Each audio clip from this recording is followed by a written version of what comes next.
warahmatullahi wabarakatuh. Pada video kali ini saya akan menyampaikan materi untuk kuliah prinsip struktur bangunan minggu 7, yaitu tentang pembebanan. Sebelum kita masuk ke dalam materi pembebanan, saya akan mencoba untuk refresh materi keseimbangan gaya dan momen yang sudah kita bahas di minggu sebelumnya. Jadi saya tunjukkan satu buah model ya, yang akan coba kita analisis keseimbangan gaya dan momennya. Jadi pada model ini ada sebuah batang di mana dia memiliki tumpuan sendi yang menempel ke sebuah dinding. Lalu ada sebuah beban W3W di mana beban tersebut beratnya adalah 3 Newton. Kemudian batang yang ada di sini, yang ada di tengah ini, ditalik oleh seutas tali, ya, ditalik oleh seutas tali. Tali ini kita sebut sebagai T. Dan pertanyaannya adalah, jika model ini mengalami keseimbangan momen, maka apakah kalian bisa menentukan besarnya gaya tarik dari tali?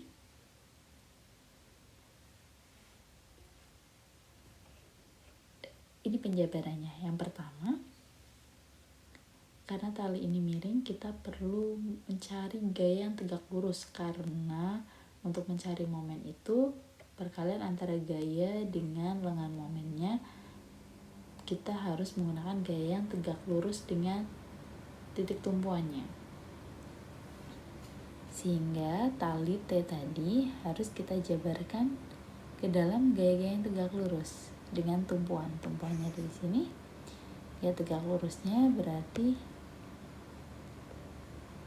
ke arah atas ya. Sebetulnya ada juga gaya horizontal. Namun nanti kita, karena gaya horizontal ini lurus langsung ke arah tumpuan sendi, sehingga dia tidak punya momen ya. Jadi yang hanya punya nilai momen adalah arah vertikal. Jadi T ini kita jabarkan menjadi T aksen. Melihat sudutnya adalah 30 derajat ya. Jadi kalau ini ada gaya T, gaya tarik T, lalu di sana ada sudut 30 derajat, maka kita menjabarkannya gaya yang menempel dengan sudut ini nilainya adalah T cos sudut tersebut atau T cos 37 derajat. Sedangkan gaya yang tidak menempel dengan sudut ya, penjabarannya adalah T sin 37. Jadi yang di sini cos, yang di sini sin. Sehingga gaya yang tegak lurus di sini adalah T sin 37, di mana gaya ini sudah tegak lurus dengan titik tumpuan ya, dengan titik tumpuan. Sekarang kita perlu untuk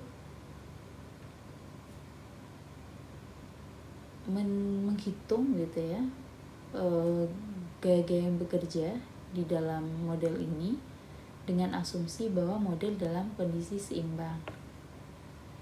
Yang pertama, kita punya W di sini kalau kita lihat terhadap tumpuan, maka dia momennya adalah searah jarum jam. Sedangkan T atau T aksen, jika dilihat dari titik tumpuan, maka dia berputarnya ke arah kiri atau berlawanan jarum jam. Berarti resultan dari momennya akan saling mengurangi. Di sini kita tulis, jadi sigma M atau sigma momen adalah momen W ya, MW dikurangi momen T aksen ke arah yang sebaliknya ya, dan itu harus sama dengan 0. Kenapa sudah tidak ada momen T? Karena momen harus dicari gaya yang tegak lurus terhadap titik tumpuannya, sehingga T ini sudah sama dengan T aksen. Penjabarannya untuk pencarian T aksen adalah gaya yang tegak lurus, gaya T yang tegak lurus. Sedangkan gaya T yang menuju titik tumpuan T cos 37 itu tidak memiliki momen. Lalu kita jabarkan. Momen di W yaitu adalah beban W itu sendiri dan jaraknya. Kita tulis jarak W ke titik tumpuan yaitu menggunakan dW ya, sebagai jarak dari W, beban W ini ke titik tumpuan. Lalu momen di T aksen kita jabarkan yaitu T gayanya dikali dengan D T aksen. T-nya di sini T aksen, titik tumpuan di sini. Ini adalah D T aksen.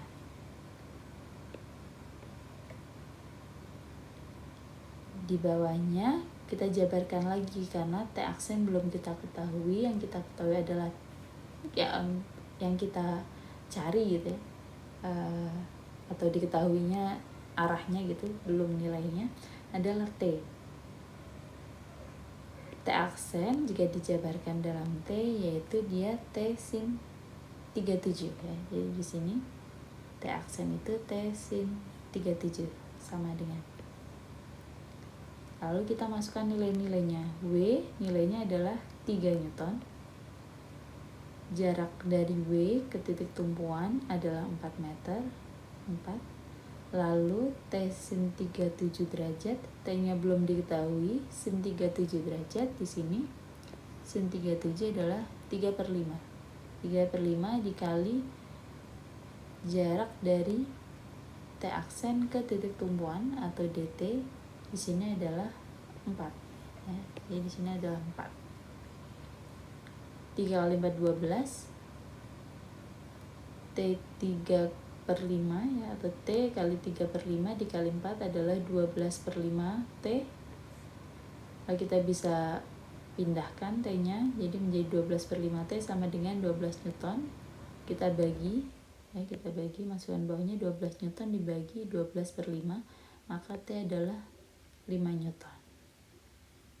Jadi di sini kita temukan bahwa ternyata gaya tarik dari tali di sini agar struktur atau rangkaian ini dalam kondisi seimbang, gaya tariknya adalah 5 Newton. Ya. Baik, sekarang kita masuk ke dalam materi tentang alur beban. Bicara masalah alur beban memiliki beberapa prinsip, yaitu yang pertama, beban yang diterima oleh struktur akan seluruhnya diteruskan ke pondasi. Dan kemudian dari pondasi akan diteruskan sampai ke tanah. Jadi titik akhirnya di tanah. Lalu beban itu sendiri akan membutuhkan alur beban yang menerus melalui elemen-elemen dalam struktur. Jadi kita sudah pernah bicara masalah elemen-elemen yang ada di dalam struktur, ya, elemen struktural, non-struktural. Lalu elemen struktural ada elemen primer dan sekunder. Terutama elemen primer dan sekunder ini dia merupakan elemen yang akan menyalurkan beban. Ya, elemen struktural ini akan menyalurkan beban yang diterima oleh bangunan atau diterima oleh struktur antar elemen yang sampai akhirnya nanti akan sampai ke pondasi dan diteruskan ke tanah.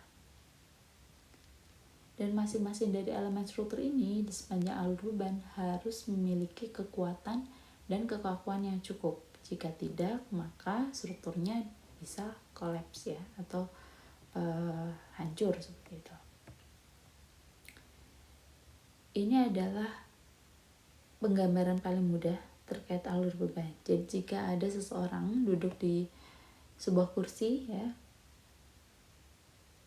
beratnya di sini 200 pon seperti itu, lalu kursinya punya 4 buah kaki, maka berat orang tersebut akan tersalurkan ke seluruh kaki-kaki dari kursi. Jika bentuk kursi ini simetris, maka besarnya beban yang tersalurkan ke masing-masing kaki menjadi sama. Dalam contoh ini, beban orang tersebut adalah 200 pon, maka masing-masing kaki mendapatkan beban 500 pon. alurnya sama dari titik tengah alur bebannya ya, dari titik tengah kursi menuju ke kaki-kaki lalu ke bawah atau disalurkan ke tanah. Ada dua tipe alur beban. Yang pertama adalah langsung ya atau direct. Jadi alur beban langsung ke tengah, turun ke bawah ya, sampai disalurkan ke pondasi dan tanah. Yang kedua adalah indirect line. Jadi bebannya ada di tengah, namun dia tidak bisa meneruskan langsung tepat di bawahnya karena tidak ada elemen struktur di sana. Yang dilakukan adalah terbagi, kalau di sini dia terbagi dua ke kanan dan ke kiri, lalu dia diteruskan menuju ke bawah, ke tanah, ke pondasi. Jadi ini model indirect, tidak langsung, dan ini adalah model langsung. Jadi tidak selalu saat ada beban dia harus vertikal penurunan atau alur bebannya. Dia bisa dijabarkan ke arah horizontal terlebih dahulu, baru dia menurun secara vertikal. Lalu kita coba lihat alur beban pada bangunan. Ya, jadi teman-teman pasti sudah pernah belajar ya istilah-istilah plat lantai, balok, kolom, dan pondasi. Jadi kalau misalkan dalam bangunan kita biasanya punya plat lantai, lalu di plat lantai itu dia akan disupport oleh balok. Balok akan memiliki struktur vertikal kolom, dan nanti di bagian bawah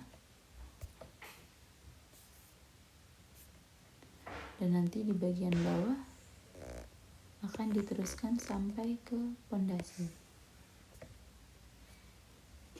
Alur bebannya juga sama.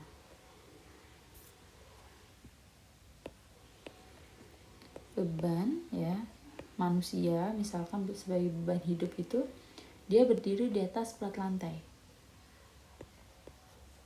Ya, di semua titik bangunan. Lalu setelah dia berdiri di plat lantai menyalurkan bebannya ke balok lantai. Dari balok lantai, maka kemudian disalurkan ke kolom. Kolom menerus ke arah bawah sampai ke pondasi, lalu dari pondasi disalurkan ke tanah. Jadi alurnya dari plat lantai, balok, kolom, dan pondasi.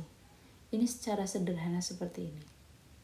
Mungkin ada bangunan yang akan punya sistem yang berbeda untuk alur bebannya. Namun jika kita bicara bangunan sederhana, kurang lebih dia selalu mempunyai pola yang mirip, yaitu dari plat lantai, balok, diteruskan kolom, lalu pondasi.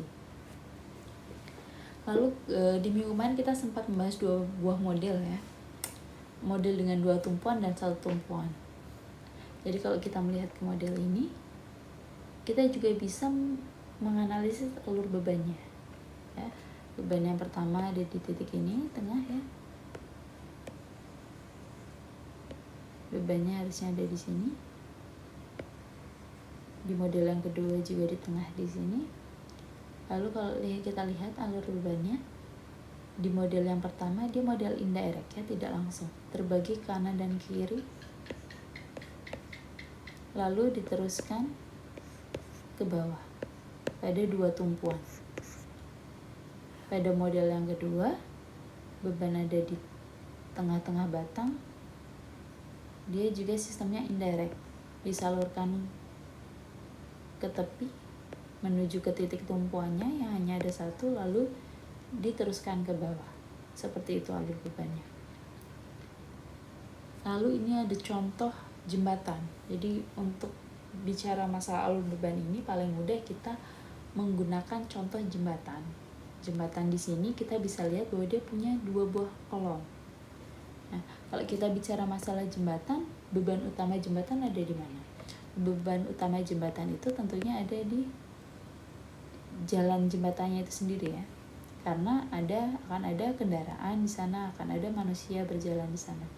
Jadi beban dari jembatan ini tentunya ada di elemen horizontal ini, elemen horizontal jalan yang ada.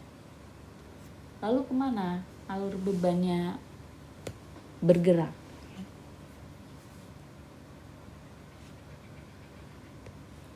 Beban-bebannya ada di sini, ya. Sebetulnya rata tersebar, tapi ini hanya sebagai asumsi kita ada beban-beban di sana. Lalu kalau ada beban di sana, kemana dia akan pergi? Kalau kita melihat di sini ada titik tumpuan, di sini ada titik tumpuan, maka dari sini dia akan tersebar ke kanan dan ke kiri. Dari tengah dia juga akan tersebar ke kanan dan ke kiri. Di semua titik dia akan mencari tumpuan atau menuju ke tanah yang terdekat.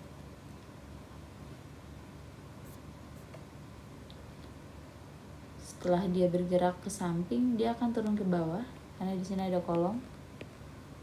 Ya, baik dari kanan maupun dari kiri dia akan turun ke bawah, lalu ke bawah lagi sampai ke tanah. Diteruskan sampai ke tanah. Dan kalau di sini ada tumpuan, dia juga dapat tertransfer, terbagi ke sana alur bebannya. Ini mirip ya dengan tadi waktu kita bicara masalah bangunan, ada 4 lantai ya, sebagai jembatannya atau baloknya sebagai jembatannya, lalu ada kolom, dari kolom ke pondasi lalu ke tanah. Tipe yang kedua, di sini tidak ada kolom tapi ada arch ya, atau elemen lengkung. Di sini ada elemen lengkung.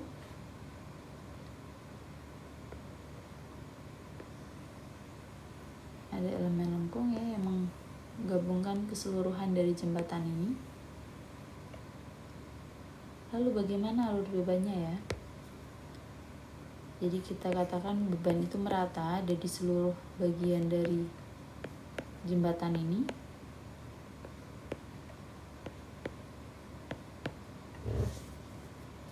Maka lalu dia akan ditransfer ke arah yang terdekat dengan tanah. Jadi misalnya bebannya di sini, dia akan ditransfer pada elemen-elemen vertikal.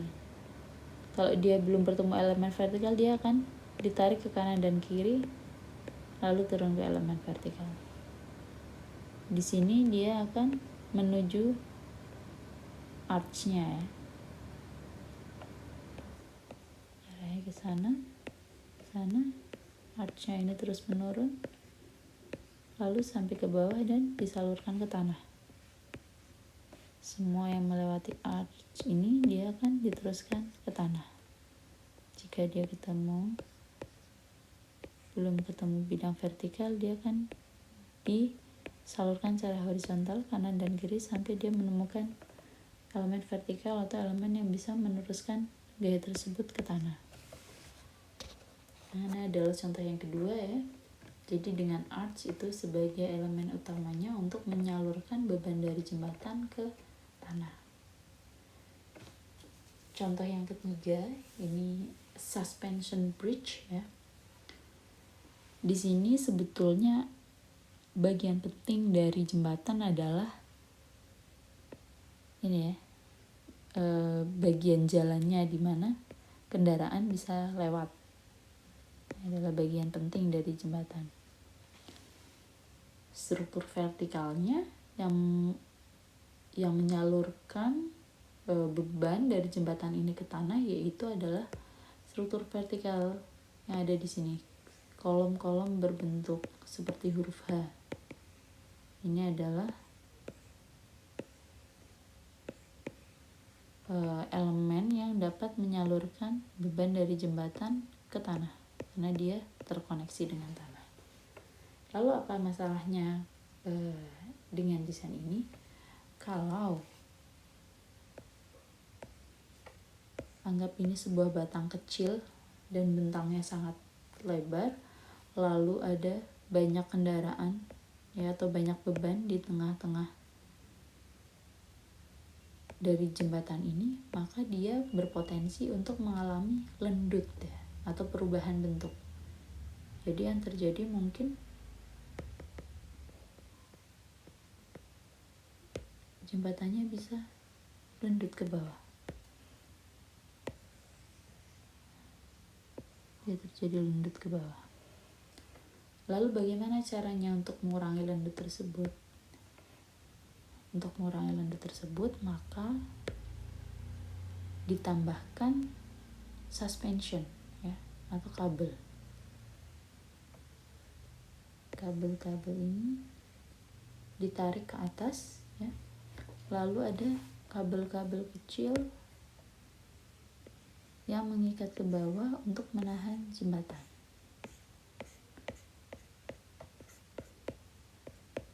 Ini dinamakan dengan suspension bridge. Ini kita punya contoh diagramnya. Jadi tadi ini adalah elemen vertikal ya, yang berbentuknya seperti H.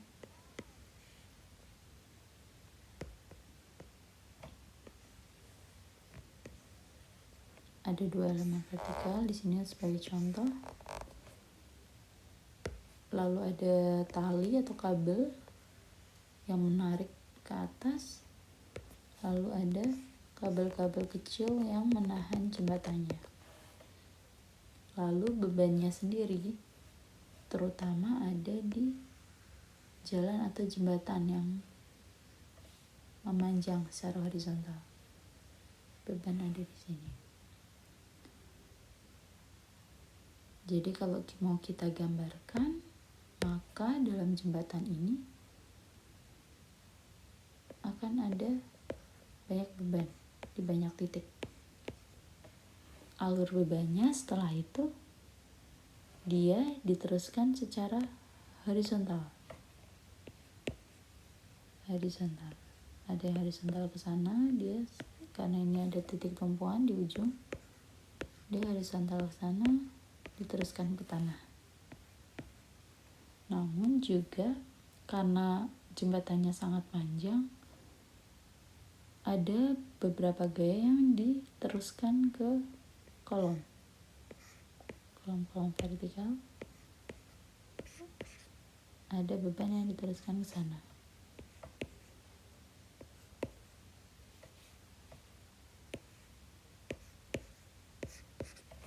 Lalu ke tanah.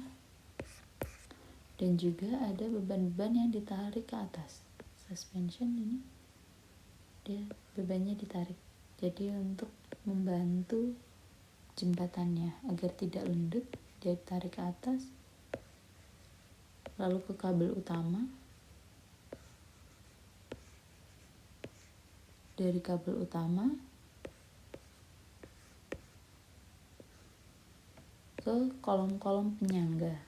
Jadi dari kabel utama dia gayanya turun ke bawah, ke kolom-kolom penyangga, lalu diteruskan ke tanah. Jadi dalam model suspension ini arah beban tidak hanya menuju ke arah bawah, namun kabel-kabel itu akan mencoba menarik gayanya ke atas dulu ke kabel utama, baru kabel utama lalu menyalurkan ke kolom-kolom atau tiang-tiang penyangganya, baru dari tiang penyangga itu alur bebannya mengarah ke bawah. Jadi ternyata tidak semua alur beban itu arahnya langsung ke bawah. Ada beberapa yang dia itu modelnya diangkat dulu, terutama ini untuk struktur-struktur yang memanfaatkan kabel atau tali. Biasanya di sana ada efek gaya tarik sehingga alur bebannya itu bisa diarahkan ke atas dulu, ditarik seperti itu. Baik, sekarang waktunya teman-teman untuk latihan. Ada beberapa hal yang perlu kalian coba untuk analisis. Yang pertama yaitu jembatan ini adalah jembatan desain dari arsitek Santiago Calatrava, dan saya ingin teman-teman untuk menunjukkan analisis alur bebannya. Tentunya mudah ya. Jadi coba tunjukkan analisis alur beban dari jembatan berikut ini. Lalu yang kedua, teman-teman saya minta untuk mengkritisi kenapa ya bentuk kolomnya tidak tegak, kenapa bentuk kolomnya itu miring. Jadi kalau tegak itu kan harusnya dia kolomnya menjulang ke atas gitu ya. lalu ada kabel-kabel yang menghubungkan dari kolom tersebut atau tiang penyangga tersebut dengan jembatan. Tapi kenapa dalam desain ini dipilih kolomnya tidak tegak? Apakah menurut kalian ada pengaruhnya terhadap keseimbangan momen? Jika ada, apakah lebih baik kolomnya itu tegak atau miring? Yang kedua, saya juga ingin minta teman-teman untuk menunjukkan analisis alur beban dari model jembatan semacam ini. Jadi jembatan ini adalah jembatan cantilever, lalu ada style yang dia mirip dengan suspension bridge, namun ada kombinasi yang lain. Jadi coba dianalisis bagaimana ya kira-kira alur bebannya. Yang ketiga yaitu adalah cable stay.